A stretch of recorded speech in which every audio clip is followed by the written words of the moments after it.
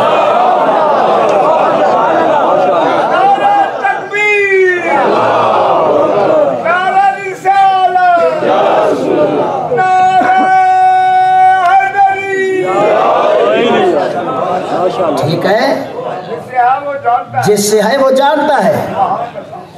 تو ادھر سے اللہ نے فرمایا وَقُلْنَا يَا نَارُ كُونِي بَرْدًا وَسَلَامًا، ہم نے آگ کو کہا ابراہیم کے لیے ٹھنڈی ہو جا، اور اتنا بھی ٹھنڈی نہیں کہ سردی لگنی شروع ہو جائے، سلاما،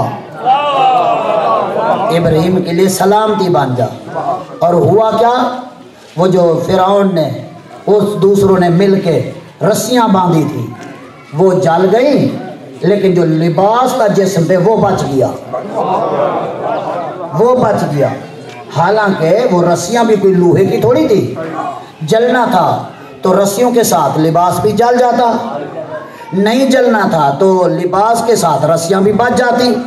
لیکن کیا ہے، یہاں پتہ چلتا ہے کہ جس کو لوگ نبی کے ساتھ خود لگا دیتے ہیں وہ جل جاتے ہیں، جو نبی کا اپنا پسندیدہ ہوتا ہے وہ بچ جاتا ہے۔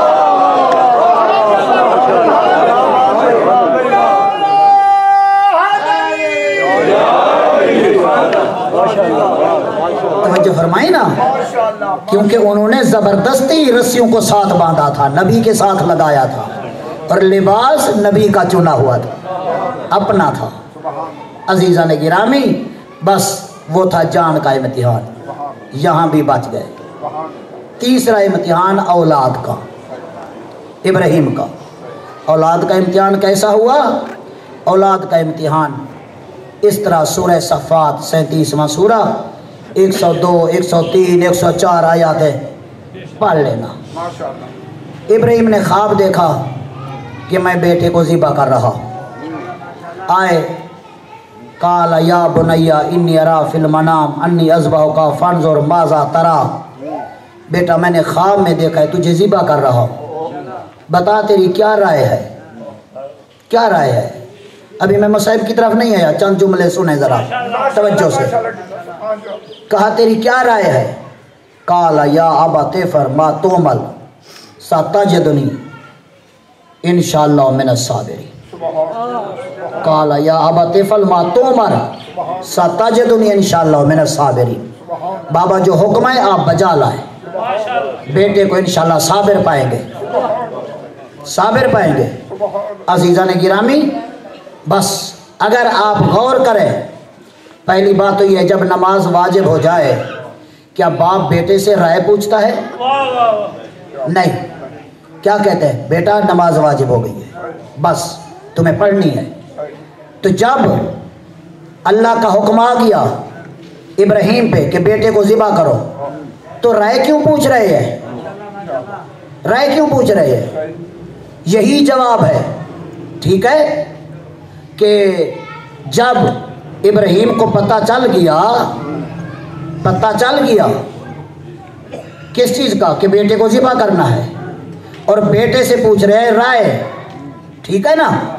اب لوگ کل اعتراض کریں گے، جو منافق ہیں کل زبانیں کھلیں گی کہ بھی جب حسین کو پتہ تھا میں شہید ہو جاؤں گا تو کیوں گئے تھے؟ ان کو یہی جواب دو۔ اور دیکھو ابراہیم کیا جواب دے رہے ہیں۔ ابراہیم کہتے میرے بیٹے نے ہونا ہے شہید، شہادت جہالت میں نہیں ملا کرتی۔